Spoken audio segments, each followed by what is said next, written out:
स्वागत है आप सभी का R1 न्यूज़ में। मैं आपके साथ साबिर मुकाशी। ಇವತ್ತು ಪತ್ರಿಕಾಗೋಷ್ಠಿಯನ್ನು ಉದ್ದೇಶಿಸಿ ಮಾತನಾಡಿರುವ ಸಂಸದರಾದಂಥ ರಮೇಶ್ ಜಿಗಜಿಣಗಿಯವರು ಕೆಲವು ವಿಚಾರಗಳನ್ನು ಪತ್ರಿಕಾಗೋಷ್ಠಿಯಲ್ಲಿ ವ್ಯಕ್ತ ಮಾಡಿದ್ದಾರೆ.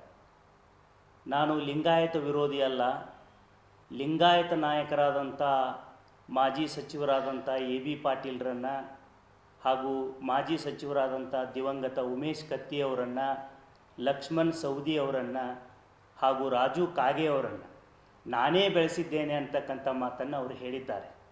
ಇದು ಏನನ್ನು ತೋರಿಸ್ತದೆ ಅಂತಂದರೆ, ಯಾರನ್ನೂ ಬೆಳೆಸದೆ ಈ ಎಲ್ಲ ಏನು ಇವ್ರ ಹೆಸರುಗಳನ್ನು ಹೇಳಿದಾರಲ್ಲ, ಈ ಎಲ್ಲ ನಾಯಕರು ಅವರ ವೈಯಕ್ತಿಕ ವರ್ಚಸ್ಸು, ಮನೆತನ, ಅವರ ಸಾಮಾಜಿಕ ಸೇವೆಯಿಂದ ಆ ಭಾಗದಲ್ಲಿ ಅತ್ಯಂತ ಪ್ರಭಾವಿ ಮನೆತನಗಳಾಗಿರೋದ್ರಿಂದ ಅವರು ತಮ್ಮ ಸೇವೆಯಿಂದ ಮೇಲೆ ಬಂದವರು.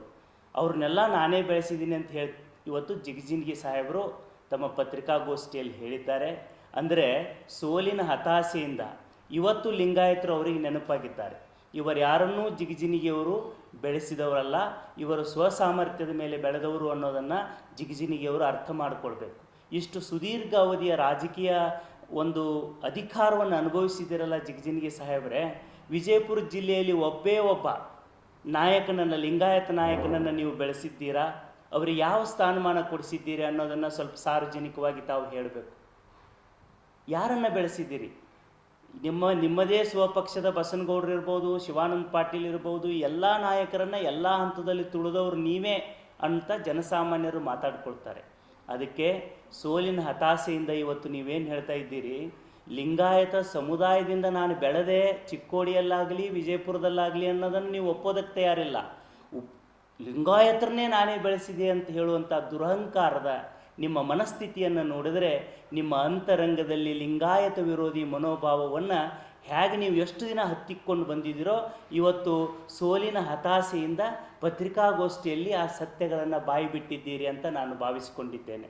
ಅದಕ್ಕೆ ಯಾರನ್ನೂ ಬೆಳೆಸದೆ ಇಷ್ಟು ಸುದೀರ್ಘ ಅವಧಿಯ ರಾಜಕೀಯ ಜೀವನದಲ್ಲಿ ವಿಜಯಪುರಕ್ಕೊಂದು ಅತ್ಯಂತ ಅಗತ್ಯ ಇರತಕ್ಕಂಥ, ಈ ಜನರಿಗೆ ಅಗತ್ಯ ಇರತಕ್ಕಂಥ ಒಂದು 10-12 ತಾಸಿನಾಗ ಹೋಗಿ ಬೆಂಗಳೂರು ತಲುಪ್ತಕ್ಕಂಥ ಒಂದು ಟ್ರೈನ್ ಮಾಡೋ ಯೋಗ್ಯತೆ ಇಲ್ಲದೆ ಇರತಕ್ಕಂಥ ನಿಮ್ಮಿಂದ ನಾವು ಯಾರೂ ಬೆಳಿಬೇಕಾದಂಥ ಅಗತ್ಯ ಇಲ್ಲ. ಜಿಗಜಿಣಗಿ ಅವರೇ, ನೀವು ಒಬ್ಬ ರಾಜು ಆಲ್ಗೂರು ಆರಿಸಿ ಬಂತಂದ್ರೆ ಲಿಂಗಾಯತ ವಿರೋಧಿ ಅದನ ಅಂತಕ್ಕಂಥ ಮಾತನ್ನು ನೀವು ಹೇಳ್ತಾ ಇದ್ದೀರಿ. ಈಗ ಇವತ್ತಿನ ನಿಮ್ಮ ಪತ್ರಿಕಾಗೋಷ್ಠಿ ನಿಮ್ಮ ಮುಖವಾಡವನ್ನು ಅನಾವರಣಗೊಳಿಸಿದೆ. ಈಗ ಜನ ಅರ್ಥ ಮಾಡ್ಕೊಳ್ತಾರೆ, ಏನು ರಾಜು ಆಲ್ಗೂರು ಅವರು ಲಿಂಗಾಯತ ವಿರೋಧಿನೋ, ಜಿಗಜಿಣಗಿ ಅವರು ಲಿಂಗಾಯತ ವಿರೋಧಿನೋ ಅಂಥೇಳಿ. ಅದಕ್ಕೆ ಇಂಥ ಬಾಲಿಸಿ ಹೇಳಿಕೆಗಳನ್ನು, ಲಿಂಗಾಯತ ಸಮುದಾಯ ನನ್ನಿಂದಲೇ ಬೆಳೆದಿದೆ ಅನ್ನುವಂಥ ದಿವಂಗತ BM ಪಾಟೀಲ್ರು ನಿಮ್ಮನ್ನು ರಾಜಕೀಯಕ್ಕೆ ತಂದವರು ಒಬ್ಬ ಲಿಂಗಾಯತ ಮೇರು ನಾಯಕರು ಅನ್ನೋದನ್ನು ನೀವು ನೆನಪಿನಲ್ಲಿಟ್ಕೋಬೇಕು. ಅದನ್ನು ಸುಮ್ಮನೆ ಯಾರೋ ನಮ್ಮ ಲಿಂಗಾಯತ ಸಮುದಾಯದ 4 ಜನ ಕ್ಲೋಸ್ ಡೋರ್ನ್ಯಾಗ ಕೂತಾಗ BM ಪಾಟೀಲ್ ಸಾಹೇಬ್ರಪ್ಪ ನಮ್ಮನ್ನು ತಂದವರು ಅಂತ ಹೇಳೋದ್ರ ಜೊತೆಗೆ ಇವತ್ತು ನೀವು ಪತ್ರಿಕಾಗೋಷ್ಠಿಯಲ್ಲಿ ಹೇಳಬೇಕಾಗಿತ್ತು, ಲಿಂಗಾಯತರನ್ನು ಬೆಳೆಸಿದ್ದೀನಿ ಅಂತ ಹೇಳಿದ್ರಿ.